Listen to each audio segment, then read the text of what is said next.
बस 4 दिन पहले ये सुनसान गांव जो पहाड़ियों में बसा हुआ है कुछ इस तरह दिखता था। और क्योंकि ये गांव ग्वाटेमाला जंगलों के बीचों बीच बसा हुआ है, एक ऐसा ट्रॉपिकल एरिया जहां गर्मियों में भारी तूफानी बारिश होती है, तब इनमें से कई घर ऐसी भयानक परिस्थितियों के आगे टिक नहीं पाते और यहाँ के लोगों पर अपने परिवार की सुरक्षा के लिए घरों को बार बार बनाने का दबाव पड़ जाता है। हालांकि ग्वाटेमाला सिटी यहाँ से बस 4 घंटों की दूरी पर है और वो इस गांव से बिल्कुल अलग है। वहाँ पक्के बने हुए मार्केट्स और काम मिलने के कई सारे मौके हैं और यही दूरी हम कम करना चाहते हैं। हमें ग्वाटेमाला के इस कम्युनिटी के बारे में पता चलते ही हमने कांटेक्ट किया टेचो को, जिसके साथ हमने 2 साल पहले काम किया था और हमने कोस्टा रिका के गरीब कम्युनिटी के लिए 10 घर बनाए थे ताकि हम इस गांव को नष्ट होने से किसी तरह से बचा सकें। और 1 हफ्ते बाद डैरेन ग्वाटेमाला सिटी के पास पहुंच गए और वहाँ खूबसूरत लैंडस्केप्स और रिच कल्चर होने के बावजूद भी उन्हें जल्दी से एहसास हो गया कि चिसिगुआन के उस छोटे से गांव तक पहुँचना कितना मुश्किल है। उन्हें पास वाले गांव तक एक चार्टर प्लेन से जाना पड़ा और उसके बाद जंगल से होते हुए मीलों तक चलकर जाना पड़ा। एक ऐसी कसरत जो इन्हें पैसे कमाने के लिए हर रोज करनी पड़ती है। वहाँ पहुँचने पर डैरेन की मुलाकात हुई एल्बर्टो से, 8 बच्चों के पिता जो अपनी पत्नी मरिया के साथ उनकी देखभाल करते हैं। उन्हें सबसे करीबी सिटी तक पहुंचकर फैब्रिक बेचने के लिए घंटों सफर करना पड़ता है, जिसके लिए सिर्फ $2 मिलते हैं। मतलब उनके परिवार के हर एक सदस्य को हर हफ्ते लगभग $1 में जीना पड़ता है। और इतना ही नहीं, परिवार में सभी को एक ही बेडरूम शेयर करना पड़ता है। अभी ये लोग जिन घरों में रह रहे हैं वो बहुत ही बुनियादी स्तर के हैं। इनके फ्लोर्स मिट्टी से बने हुए हैं। यहाँ कोई बिजली नहीं है। इन्हें घर में आग जलाकर खाना बनाना पड़ता है और खुद को गर्म रखना पड़ता है। और उसके साथ ही एल्बर्ट और उसके कम्युनिटी के लिए पीने का साफ पानी इकट्ठा करने का कोई इंतजाम नहीं है। हमें अब भी जाकर कुएं से पानी लाना पड़ता है और जितना पानी हम इकट्ठा कर पाते हैं वो हमारे पूरे परिवार के सदस्यों के लिए काफी नहीं पड़ पाता। अपने परिवार को पालने के लिए इन्हें इतनी मुश्किलों से जाना पड़ता है कि हमें ये देखकर बहुत बुरा लगता है।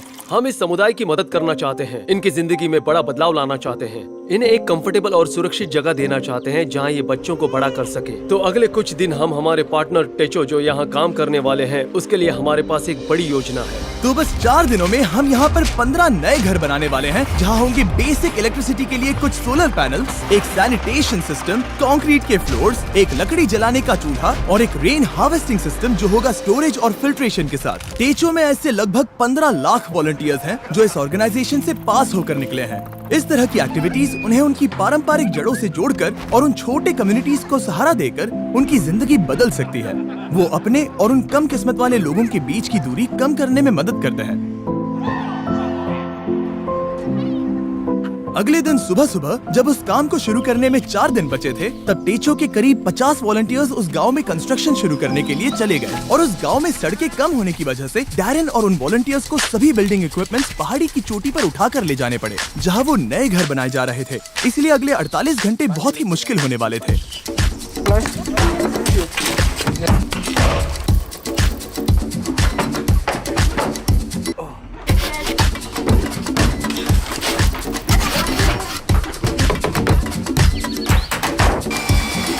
बस 2 ही दिनों में उन्होंने घर के कंस्ट्रक्शंस बनाने पूरे कर लिए थे। हालांकि बचे हुए सिर्फ 48 घंटों में अब भी उनके वाटर कलेक्शन सिस्टम के लिए इरिगेशन पाइप्स लगाने और प्लम्बिंग करना बाकी था।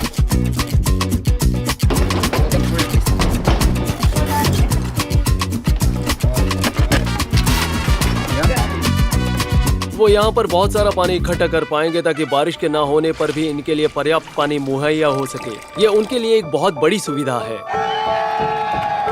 मैंने कभी डैरेन की क्षमता पर शक नहीं किया, पर इस बार वक्त बहुत कम था। मुझे विश्वास नहीं होता, पर सूरज उगने से पहले उन्होंने वक्त पर काम खत्म कर लिया ताकि एल्बर्टो और उन सभी परिवारों को नए घर का सरप्राइज मिल सके।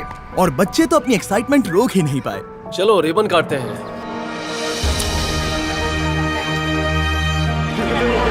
हम तुरंत ही देख पा रहे थे कि ये समुदाय कितना खुश था। उनके चेहरे पर की वो हंसी, उनकी आवाज में एक्साइटमेंट, वो एक बेहद खूबसूरत अनुभव था। वो जिस तरह से शुक्रिया कर रहे थे वो मुझे हमने किए काम से बहुत बड़ा लग रहा था। अब उनके पास और ज्यादा पैसे कमाने के लिए बहुत सारे मौके होंगे क्योंकि अब उन्हें बारिश के बाद घर को मेंटेन करने के लिए कम वक्त लगाना होगा। और टेचो के बनाए हुए नए रोड से उन्हें पास की कम्युनिटी में आना जाना आसान हो जाएगा। अब बिजली के होते उनके बच्चों को रात में पढ़ने में बहुत आसानी होगी। ये नए चूल्हे हेल्दी खाना बनाना बहुत आसान कर देते हैं और इसी से ये कम्युनिटी बड़ी हो जाएगी और एक दिन एक फुली फंक्शनल गांव बन जाएगा जहाँ पास में बसी हुई सिटी के लोगों जितने ही काम होंगे। तो अल्बर्टो और उसके परिवार को अब कभी भी उस जोखिम भरे रास्ते से जाने की जरूरत नहीं पड़ेगी।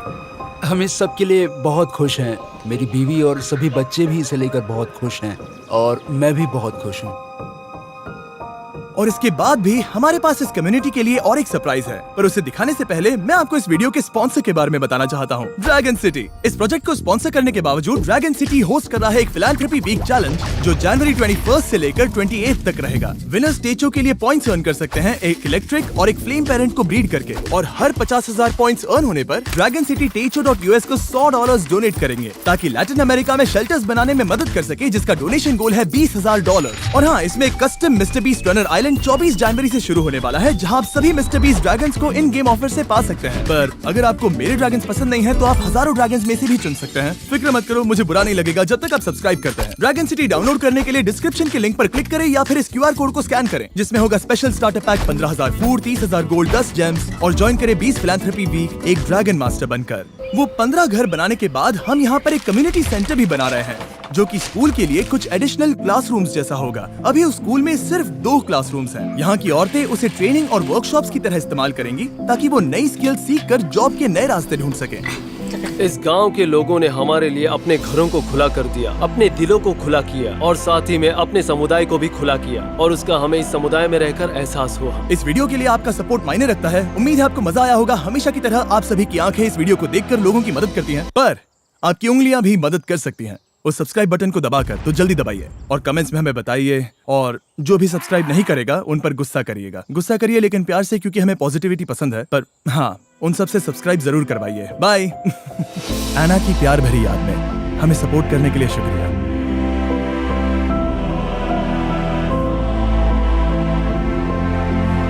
सब्सक्राइब।